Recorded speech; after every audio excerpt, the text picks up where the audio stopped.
I'm going to be honest with you guys, I think I found an undervalued dividend-paying company that has good financials, and it's a stock that I really wish I would have included in my top 7 military stocks video. A sleeper, a hidden gem, something that's flying under the radar. It's Oshkosh Corporation, ticker symbol OSK. And if you are new here, this is how the video is basically going to unfold. And stick around till the end because I have some words that you need. Let's talk about their business overview, how Oshkosh makes money, and if they have an economic moat. So they are an industrial equipment company that serves people in communities that do quote-unquote tough work, as quoted by their CEO. They make technology and equipment for the military, firefighters, construction folks, and airport tarmacs. Oshkosh operates in 3 distinct business segments: access, defense, and vocational. Access, think of it as like the agricultural, construction, and aerial work platforms like what you see on the left side of your screen.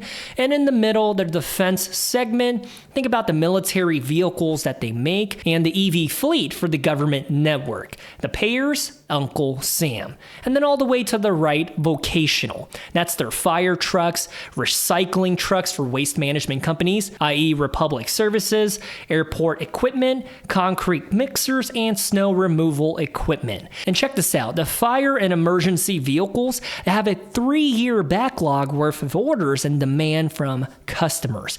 That is absolutely wild. And it's also worth noting that the airport industry, it's seeing huge growth and expansion as evidenced by the success of the airline stocks recently. More and more people are flying than ever before. During the pandemic, nearly nobody was spending any money on upgrading or replacing airport infrastructure and vehicles. So in 2020, 2021, they obviously took a huge hit in their vocational line of business. However, in 2025, airports across the U.S. are buying Oshkosh vehicles to update their fleets, an update that the airlines and airports have been procrastinating on. They're finally forking out the cash and buying new equipment from Oshkosh. I think that factor alone is a tangible that is not baked into their future growth story, and I think it's simply really good. And Oshkosh is a company that is really dominant in what they do. However, in order to grow, they not only do it organically, but they also acquire the smaller fish in the sea and grow their revenue inorganically. What you see on your screen right now are recent acquisitions and divestitures, companies that they sold because they just don't see it being profitable in the future. And I think what is interesting about Oshkosh is that their business model is 100% B2B. Commercial clients and industry customers. You're not going to have some random guy from the Midwest walk into a Oshkosh retail store and buy one of their vehicles. No, that's just not going to happen.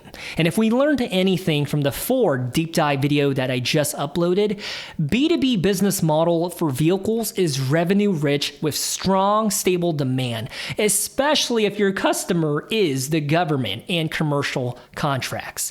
Because unlike consumer-focused automakers and vehicle manufacturers, if you focus on B2B, they benefit from long-term contracts and defense spending, which, believe it or not, is predictable cash flow.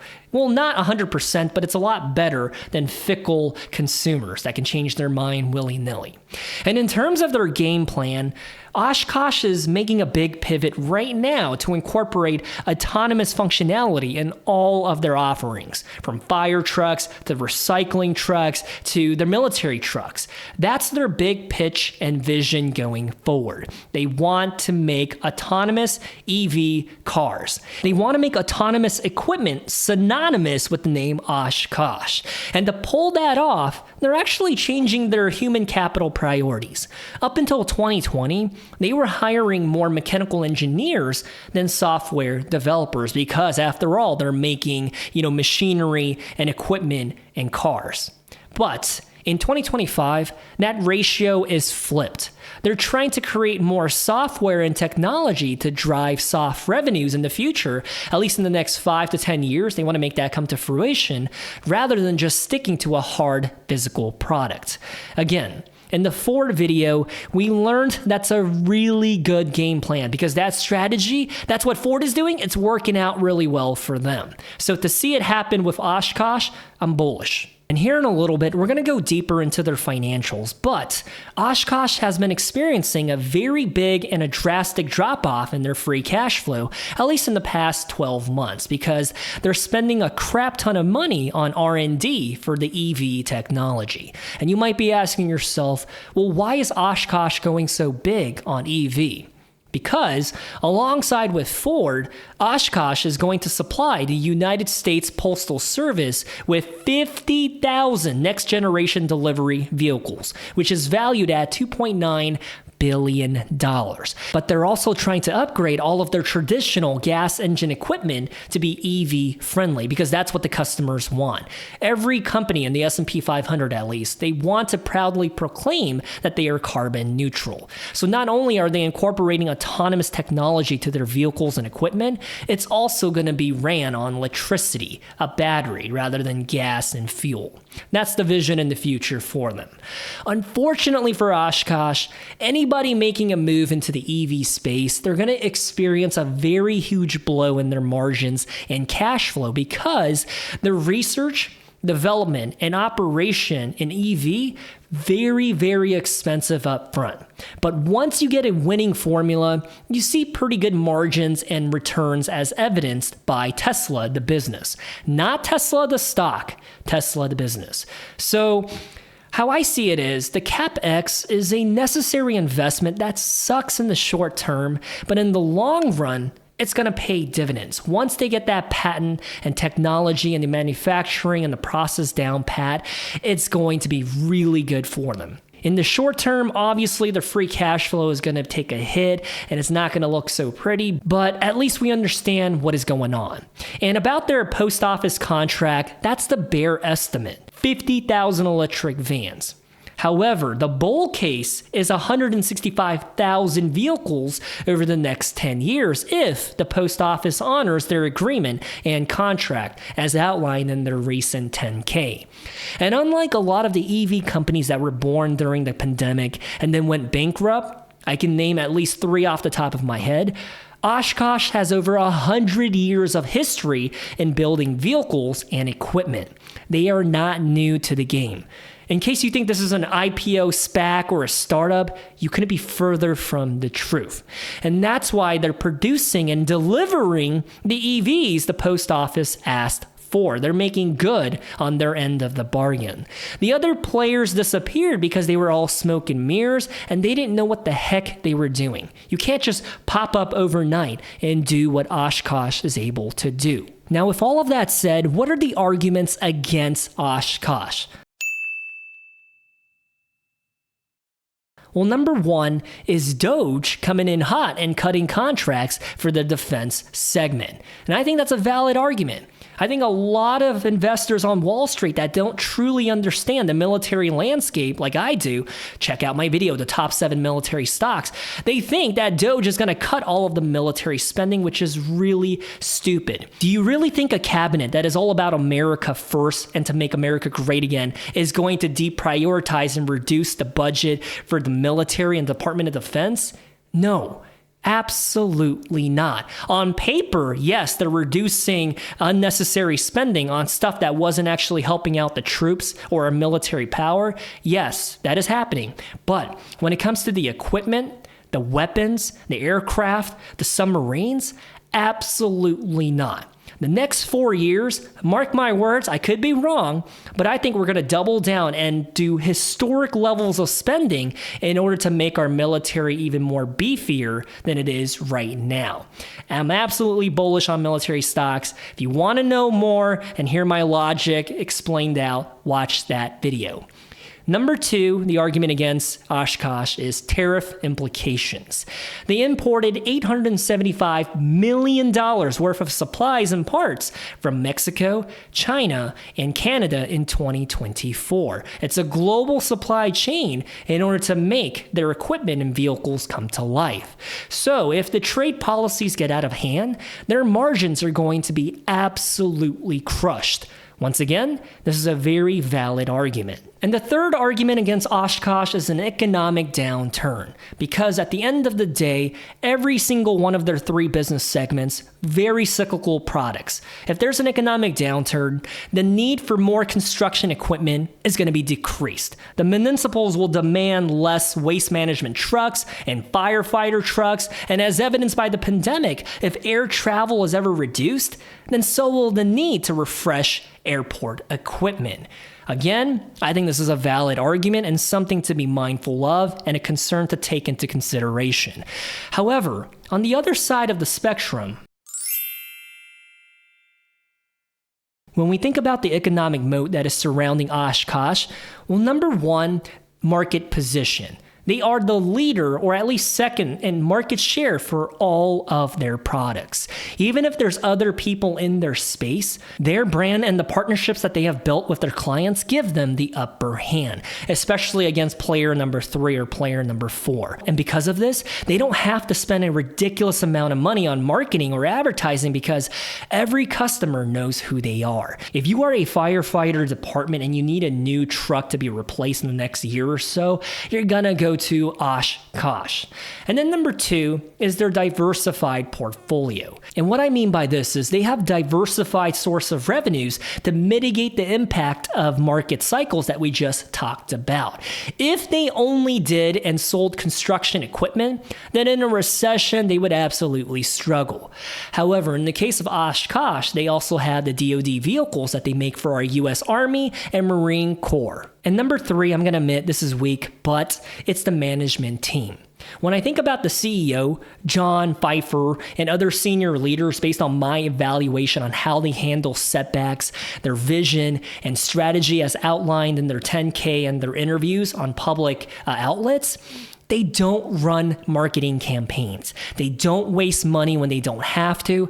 And their game plan of swallowing up the competition through acquisitions absolutely sound. A good management team is worth their weight in gold. And that's why Starbucks went all out in acquiring the Chipotle CEO. A good CEO and a good management team is absolutely a good asset for a company. And I think Oshkosh has really good senior leaders. And now let's talk about their most recent earnings report, their Q4 highlights. Well, despite all of the bearish sentiment surrounding this company, they crushed their recent earnings for both the EPS and revenue expectations. And going forward, 2025, they feel really good about it. Very positive and bullish outlook. And as you can see on your screen right now, their Q4 numbers from the year prior grew in net sales and the adjusted EPS, which means when we look at the full numbers, their revenue grew by 11% year over year. It went from $9.6 billion to now $10.7 billion. And for their adjusted EPS, well, that grew by 17% year over year. Absolutely crazy numbers. Their 2024 EPS, $11.74. But what I do want to call out is that for 2025, they're anticipating a decrease to $11 per share. I think Wall Street did not like that. However, everything else I think looked pretty good. And what's kind of crazy is based on the 2024 net sales, Access made up 48% of the net sales. This is for 2024. What you see on your screen right now is a 2025 outlook. And defense made up 31%, and vocational was 20% of the 2024 net sales. However, going forward, they're expecting the access segment right here that you see, $4.4 billion, to decrease ever so slightly.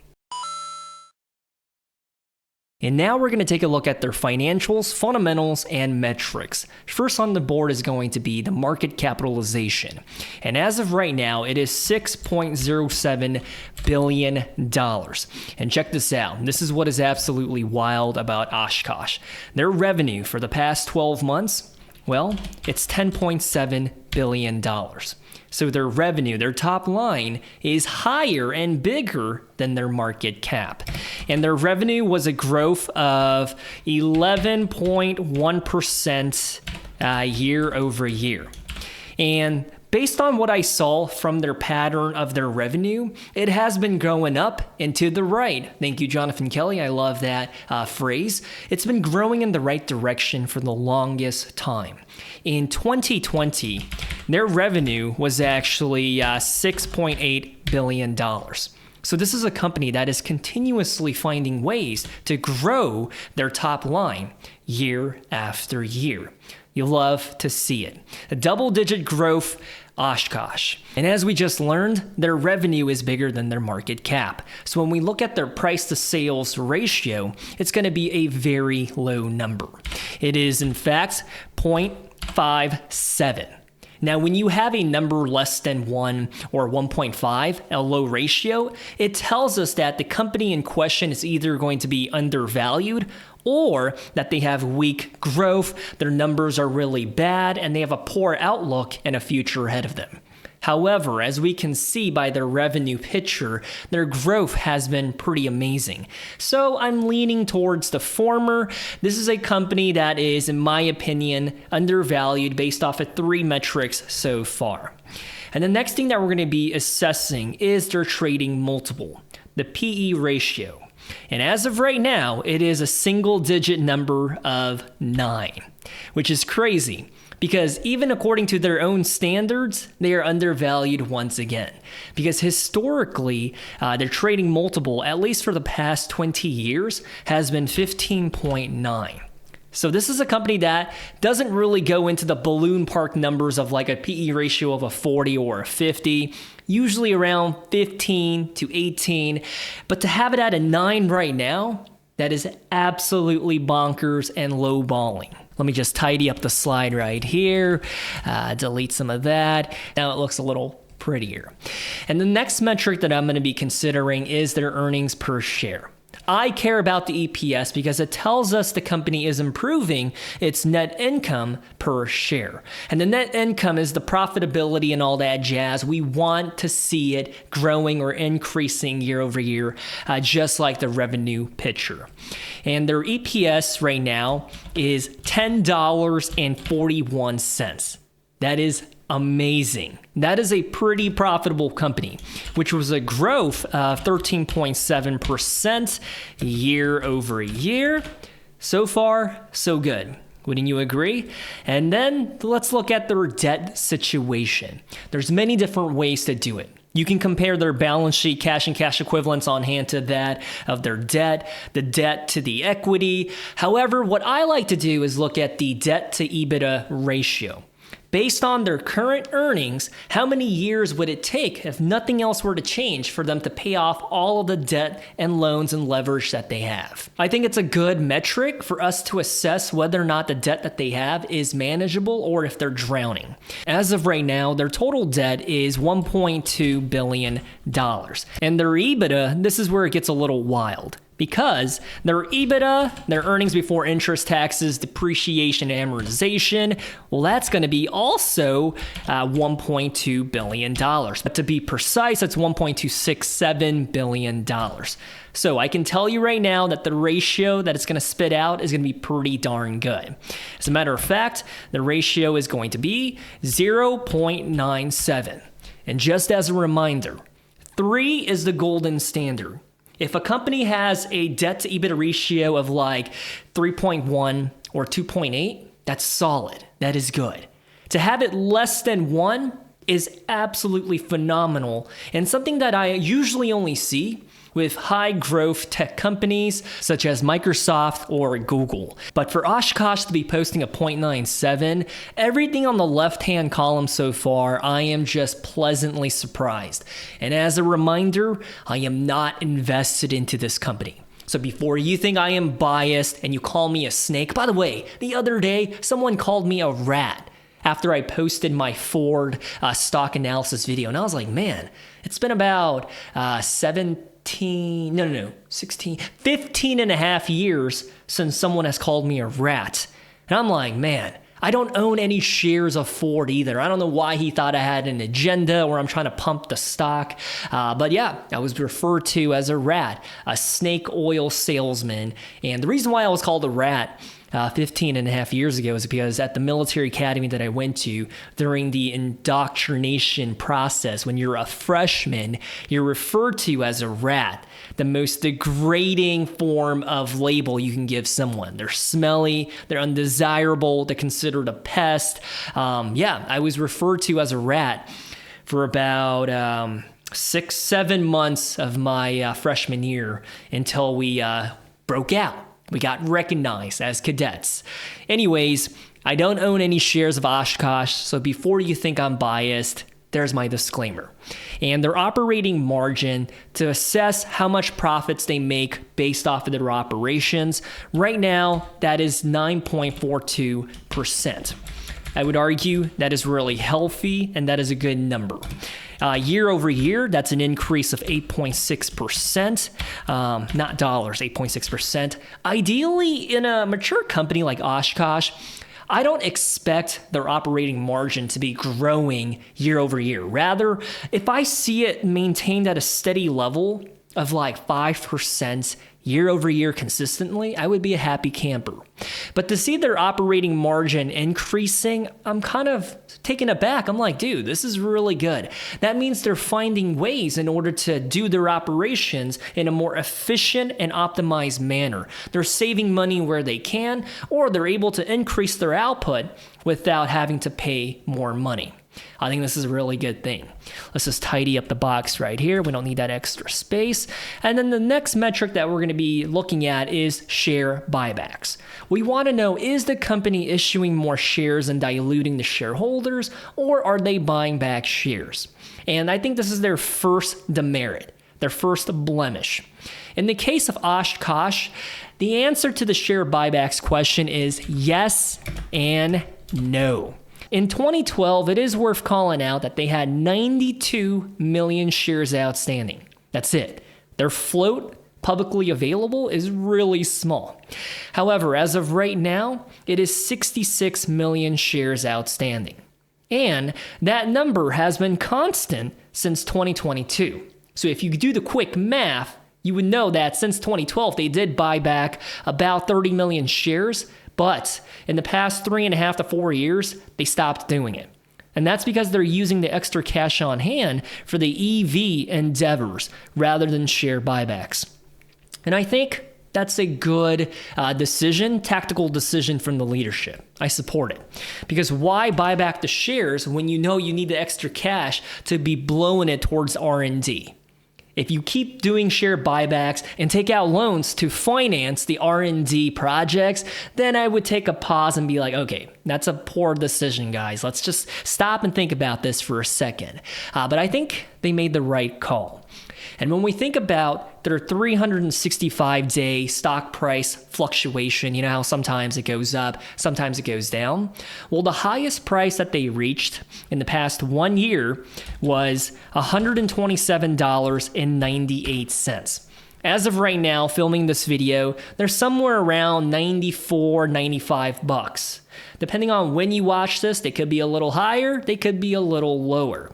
So around $94.50, the lowest price that they reached, $89.08. Well, not too long ago. So they just bounced off their 52-week low.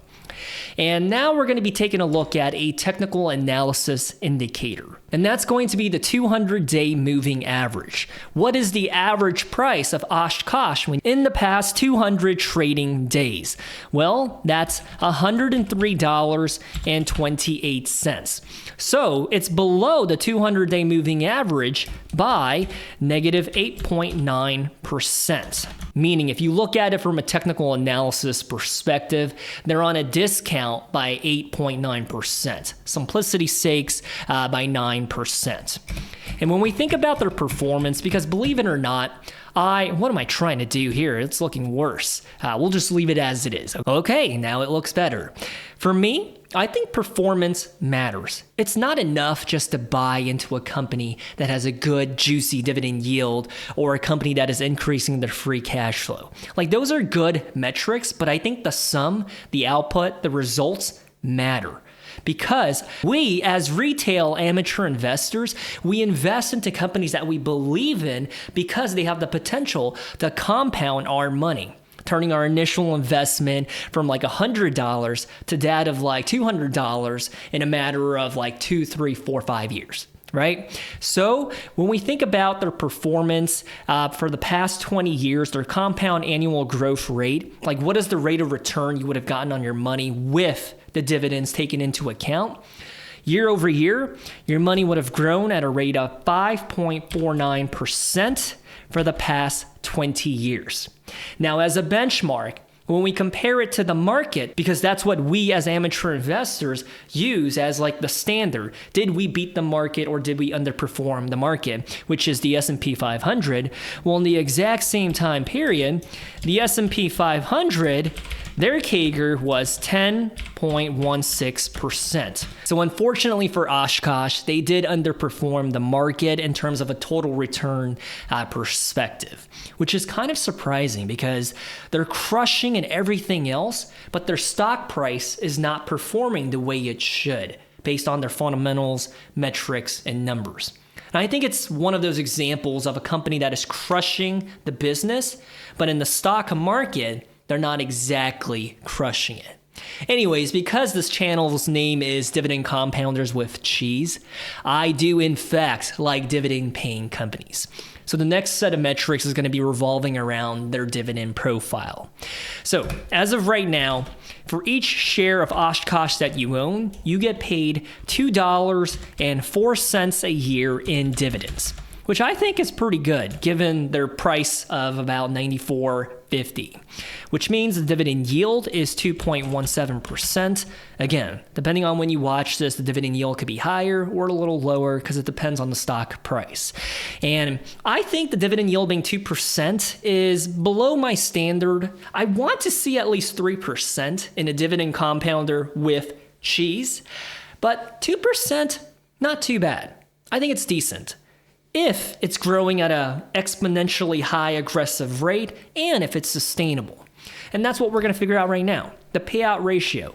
Is the dividend sustainable? Yes, it is, friends and family. 19.71%. So based on their earnings per share, they're utilizing an accounting methodology, 19% of the earnings per share to pay out the dividends per share. Anything below 80% for me, good to go. Once it starts going into the ballpark of like 81%, 82%, I think that's when the first yellow flag goes up. And if a payout ratio is unfortunately above 90 to 95%, that's when the red flags need to be waving all around your face. I don't think that dividend is going to last. Now, if it's a REIT or a BDC, dude, the payout ratio doesn't matter. That's a useless metric. And for normal standard companies that pay a qualified dividend, it matters. 19%. Now, as I just alluded to, it's not enough just to have a good dividend yield and to have the dividend be sustainable. I'm so picky. I'm so needy. My goodness. I also need to see the dividend growing at a rate that is better than inflation. And historically, inflation fluctuates. Sometimes it's like 2%, sometimes it's like 5%. But on average, it's usually around 3 fill in the blank percent. So if it's above 3%, if they're growing this payout right here, $2.04 at a rate that's better than inflation, I'm a happy camper. And in the case of Oshkosh, they are growing this number right here, $2.04, at a rate of 11.83% year over year. Friends and family, I'm going to tell you right now, this is absolutely a dividend compounder. I don't know if they have cheese yet. Well, you're going to have to stick around for that. Right on the bottom, it says delicious, decent, or disgusting Debbie. Here's a spoiler alert. They're absolutely not disgusting. They're crushing it across the board. Anyways, the free cash flow per share, why do I care about this? Because dividends at the end of the day, they're financed and they're paid through by real operating cash flow the company is generating. Yes, through accounting perspective, it's paid out by the EPS and the net income and the retained earnings on the financial documents, but it's the cash flow that's coming in that pays for dividends. If they don't have the cash flow, dude, those dividends, they're not going to be sustainable and they might have to cut it in the near future, or worst case scenario, they're going to have to take out loans in order to finance the dividends, because believe it or not, when a company has a history of like paying dividends for 20, 30, 40 years, they would like to keep that title. So they'll do whatever it takes to keep paying that dividend. And I guess what's worse than taking out loans to finance a dividend that they can't afford is cutting or freezing the dividend. And believe it or not, they didn't do any of that. Even through the pandemic, Oshkosh paid and grew the dividend. Anyways, the free cash flow per share is $4.09, which is a decrease of negative 1.9% year over year.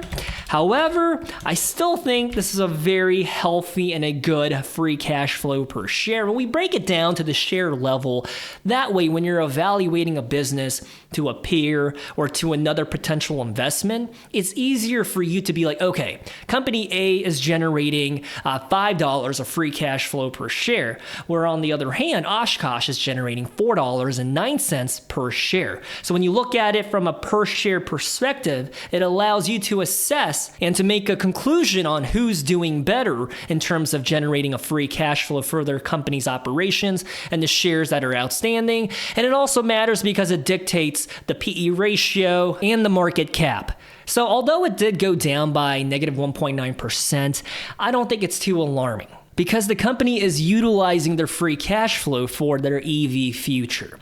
It makes sense. If it went down willy-nilly because there's, mistakes happening in their manufacturing factories, or they're going through scandals, or they're being sued left and right, then I would be like, okay, I don't like what's going on. But that is not the case. So when we think about the free cash flow payout ratio, it tells us the real conclusion on whether or not the dividend is sustainable and payable going in the future. Like, can they keep growing this dividend? And my friends and family, yes, they can, because it's 49.87%. Beautiful across the board. I'm a pretty happy camper with what I am seeing in Oshkosh, especially when it comes to their numbers, metrics, and data. Moving right along, let's go ahead and take a look at their peers. These are their industry competitors and the people that are in the same market space as them, ranging from construction equipment manufacturers like Caterpillar, UF Packard that makes 18-wheel commercial trucks, Cummins that makes the diesel engines for those trucks, and the list goes on and on and on. And then, of course, there's General Dynamics before I skip over them. They also make military industrial vehicles, just like Oshkosh. So if you want to research their competitors and peers and how they're doing, I think almost everyone on this list is also going on the same sell-off as Oshkosh, unfortunately. So with their business story and the numbers out of the way, I want to try to figure out what is their intrinsic valuation. How much should Oshkosh be worth in the market today based on their operations, their financials, and what they're achieving? Well, based on their free cash flow and the growth thereof, utilizing the discounted cash flow analysis model and predicting and projecting a 13% growth rate, which I don't think is too crazy because their free cash flow has been dramatically reduced in recent years because of the EV endeavors. But I think once it's up and running and their margins get better and their cash flow gets rich again, I think their free cash flow should increase from about $200 million where it's at right now to $300 million, $400 million, and get back up to where they were, which is about $1.2 billion. Minor correction, I meant $1.1 billion, which they achieved back in 2021. So with that said, 13% growth rate of their free cash flow going forward, then Oshkosh should be worth $107.97 per share, which from their current trading price, not the highest jump, not the biggest growth forecast, but when we think about their dividend profile and the growth of that dividend using the dividend discount model based on a 7% growth rate, even though historically they've been growing that dividend at double-digit numbers, very modest, very conservative and safe numbers. I'm saying 7%, whereas the data shows us it should be closer to 10 or 11%. If Oshkosh is able to sustain and grow their dividend at a rate of 7% year over year, then I think they should be valued at $145.52. So when we merge those two valuation model numbers together, then we get a better picture and idea of how much the company should be valued at. And that number is $126.76. Now you might be like, dude, you're out of your mind. You think this company can go that high again? I mean, what you see on your screen right now is their past 1 year stock performance, and the highest price they achieved was $127.98, as you can see right there. So I don't think it's out of the question. I think it's in the ballpark and a stock price that they can absolutely achieve, $126. And before you think I'm crazy and too optimistic, well, let's go ahead and take a look at what the Wall Street analysts believe that Oshkosh should be valued at. Wall Street, on average, says $125. So, based on their current share price of about like $94.50, that would be an upside of 33%. However, if we look at the median stock price projection, well, then it's $130. And so when we look at Wall Street's average and median price target for Oshkosh, I'm somewhere in the middle. And here's what's crazy. What you can see on your screen right now, even the guy who believes that Oshkosh, very bearish on them and is just like, dude, I don't really like this company. I don't really like their future.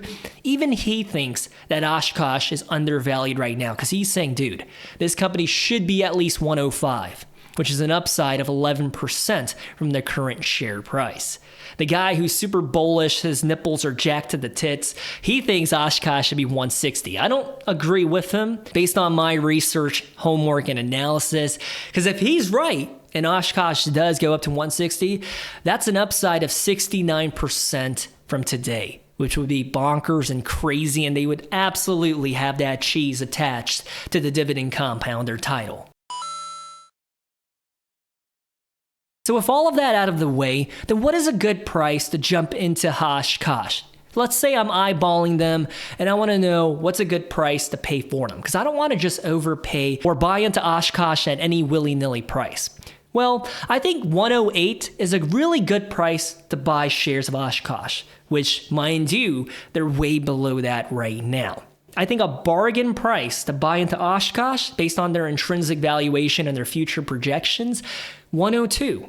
$102 a share. Now I'm about to misbehave here because I think an absolute steal of a price would be anything less than $90 a share, which I think this company could dip down further from $94 to $93, $92, $91, $89, at least in the next week or two, because there's a lot of uncertainty, fear, and the overall sentiment in the stock market right now, not good energy. Everybody is fearful. We don't know what's going to happen. And so if Oshkosh dips down below 88, 87 bucks, I think that's an absolute steal of a price. Which brings me to my final verdict on Oshkosh. I think it's a solid B-. If I had to give them a grade as a professor, I think they're above average, but I think what is holding them back is their free cash flow situation decreasing. I understand why it's happening, but when you see a company's free cash flow decreasing, not a good picture. But also the fact that their CAGR and their performance in the stock market less than desirable. I think if I wanted to put the label of mozzarella or Parmesan cheese after the dividend compounder for Oshkosh, at least beat the market or match that 10% growth rate. However, they couldn't do it. But I still think it's a B-. And that's why out of the 3 buttons on the right, disgusting, decent, delicious, they're absolutely not disgusting. There's far more worse companies that are available in the stock market. I would argue Oshkosh is probably better than 55 to 60% of all the publicly traded companies. That's a pretty good statistic pulled right out of my bumhole. However, I also don't think they're delicious. Because if you want that delicious title, that prestige, that LinkedIn header, I'm a delicious dividend compounder, you gotta beat the S&P 500. They couldn't do it. So I think, is it fair for me to say they're decent? B-. That's the final verdict. So what's my personal game plan when it comes to Oshkosh? So as I disclosed earlier on in the video, I do not own any shares of them. However, I think they're worth at least $126 a share. I think Oshkosh is absolutely undervalued, and there's a lot to like about them. I think it's one of the better options out there, especially if you like to invest into companies that are beat up or near their 365-day low price. But I think it kind of pains me to see that they underperformed the S&P 500. Because even if we just rewind 15 years, the S&P 500, the total return was 549% with the dividends included. For Oshkosh, that's 177%. And you can go ahead and call me a drama queen or that I'm over-exaggerating, but as you can see by their performance, it's slow and steady. This is not a company that is going to compound your wealth fast and aggressively. However, that's where I'm going to stop myself because that's the past. Past performance is not indicative of future gains because I think their future performance is going to be better because they didn't have, a very lucrative contract with the post office 15 years ago or even 12 years ago. I think their future looks a lot better than it has in the past, and their past is pretty darn decent. Their business operations and their financials and fundamentals, they crushed it. It's just the stock price didn't really follow the execution of the business itself, which is kind of weird, but it's not rare. There's a lot of companies like that on the stock market. So with that said, I wouldn't mind having Oshkosh in my personal portfolio at the right price. And that would be $89 a share or less. I think even right now at $94, pretty good deal, but I'm willing to be patient. If they never reach $89 or $88, that's fine. I can live to see another day without having them in my portfolio. Because I think if I reached the conclusion that they were delicious, they were an A or A plus or A minus, then I would be like, dude, I need to jump into this company. I need them. But because they're just decent and a B minus, I would be okay if they're not in my portfolio. But if given the option of having them and not having them, I think I would rather have them in my portfolio. So that's my take on Oshkosh, my stock analysis on them, because what's about to follow is completely unrelated to the video, and it's words that I wanted to share with you. So as you see on your screen right now, Seneca, a Stoic philosopher, said this: "Nothing is more honorable than a grateful heart." And I think every single one of us watching this video right now, we all understand the concept of being positive. We've heard it before, right? Maybe from your wife, a teacher, a coworker. Be positive. Be optimistic. It's like sweating in a sauna. We get it. We understand. But that's exactly what I wanted to talk to you about and my take and spin on it. I think even if you already know, it's always a good reminder because who knows, maybe it's been 2 years or maybe 10 years since you've last had this talk with somebody. Because I think gratitude and a good attitude go a very long way. Because it's going to get really deep right here and personal. I don't mind sharing with you guys, right? I consider you my friend on the internet. I remember when I was struggling with depression, the language that I used with myself was absolutely horrific. Meaning if any other person were to talk to me the way that I talk to myself, there would be problems. I would be like, all right, Buster, put them on, right? You would be ready to throw down, crash out, as the young ones say these days, crash out. But that's the way that I talk to myself. I bullied myself. I was verbally abusive to myself. And oftentimes, because of that, I made myself feel worse by my own choice of words and thinking, my own logic. And someone at the time said it to me, and it makes a lot of sense looking back. Drowning in my own misery based on the way that I treated myself and how I talked to myself. And to go a little further and more detailed, I would freak out at the little things, get pissed off super easily. I was like a ticking time bomb because I was so depressed. Dude, the negative emotions were overwhelming. It was the default action for me to just feel hopeless day in and day out. And what really sucks is that I spent so many years, 3.5, closer to 4 years, wasted my life living that way. And if I could go back in time, absolutely I would have this talk with myself because I didn't. But eventually, one of the ways that I recovered was by realizing that the mind and the brain, powerful tool. What you think is what you become. If I just think of myself as a piece of crap, hopeless, I don't deserve to live, I am a mess, I am ugly, I am worthless, then that's how I ultimately feel and manifest myself in my actions and my behavior. But by changing my language and attitude, it eventually worked out for me, and it took me forever, but I got over it, right? Getting to the other side of that tunnel, dude, it took every ounce of willpower, effort, and my partner helping me out.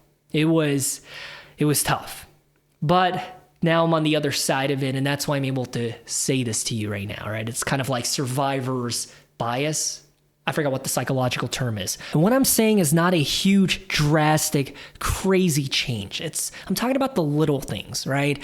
For instance, consider this. When it comes to your career and your job, I think most of us, when we're having a bad day, say it's Monday morning, we say to ourselves, I have to go to work. You're already grumpy, you got bad night's rest, and your coffee tastes off. Your dog was barking in the middle of the night because the stupid neighbors were partying, and you're in a terrible mindset already, and you're just telling yourself, I have to go to work. Versus if you were to change the attitude and language to something like, I get to go to work at a job that other people would envy, and at one point, this is what I wanted to do. I worked my ass off to get to where I am today. This is who I am. This is the job that I always wanted. Instead of realizing that power of gratitude, we default to complaining and whining. I'll give another example. Let's say you're driving home, and sometimes there's traffic, depending on where you live. It could be New York City, it could be Washington, D.C., Atlanta, could be San Francisco. Dude, hands down, I think San Francisco, probably one of the worst traffics I have ever experienced in my life. As a West Coast guy, go Seattle Seahawks. San Francisco traffic, trash. Anyways, when you're in traffic, bumper to bumper, the cars are moving at a pace of like 1 mile per hour. Most of us default with the mindset and mentality of, I am stuck in traffic. Versus, on the other hand, if you were to just modify and adjust your language just a little bit and say something like, I don't know, I get to finish listening to a podcast or listening to a YouTube video to enjoy the scenic sunset, whatever it is, anything other than just hyper-focusing on the traffic and calling everyone on your left and right a bunch of idiots. How do you not know how to merge? How do you not know how to use your turn signal? Instead of focusing on all of that noise and anger and hatred, if you were to just think about it a different way, I think it changes everything. And I'm not, standing before you acting like I'm holier than thou and I'm perfect, because I still have my moments where it's hard to practice what I'm preaching right now. But being intentional and reframing my mind to be positive has been a game changer. I'm telling you right now, as a guy that has struggled with depression, going in and out of it in cycles, I am telling you what is helping me sustain my battle and my fight and being victorious over it. This is one of the contributing factors. Obviously, there's other lifestyle stuff such as exercise, cleaning up your diet, and etc. But I think language, mindset, and a position and an attitude of gratitude, game changer. I would argue it's even better than dividend investing. If I had to pick between the two, knowing what I know now about how to overcome depression versus dividend investing, I think I would go with option A. So I'm not saying this very lightly. I'm saying this because I know it's life-changing, and I don't know who needs to hear this, right? Because I've been there before. If you are cynical, angry, disappointed, and upset all day long, then is it any surprise that your view of the world and humanity is in agreement? You're going to think everybody is a jack. But You're going to think everyone is a jerk. You're going to hate the other 50% of the people that live in the same country as you. And you start to see the worst in everybody and all the people because you think and feel the worst all the time. That's why if you made it to this point in the video, I want to challenge you. Dude, this is like YouTube from 2009, 2010, when we used to do call to action. I'm trying to bring it back, okay? I want to challenge you. I'm not telling you to subscribe or click like on this video. Did I even mention it once? No, right? My challenge is this. Go the next 24 hours without complaining. A whole entire day and night without grumbling and being bitter and being annoyed at the smallest things. And I'm not saying it's about ignoring real problems, but rather it's about working out your brain to think differently. Just try it out before you're like, dude, you're an idiot. What do you know? Because even if you think it's stupid and dismiss the idea altogether, it costs you nothing. What I just told you, you can embrace it and activate it the next day. It costs you nothing. So please give it a go. When you feel like complaining or being irritated or defaulting to your natural emotional reactions, reframe the situation in a way that helps you to grow. Instead of saying this is so annoying or these guys are a bunch of idiots, try asking yourself, how can I handle this situation better? Or what can I learn from this? Or remember what Amos said, the dividend compounders guy who's a little ugly wearing a freaking red Hawaiian shirt? He told me, don't complain. So instead of complaining, I guess I'll choose different language and be like, okay, I guess this is happening. And I'll end it with this. Complaining and whining just keeps you in a negative feedback loop. It's toxic. It's harmful. Don't do it. I've been there. I spent over 1,300 days behaving and acting that way, manifesting it into my life, my personal self, but onto others as well. It sucks. I've been there. So I'm challenging you. Try something different. Just try it out. Anyways, that's my video. I love you guys. Stay safe. Good luck in the stock market, and I'll talk to you next time. Peace.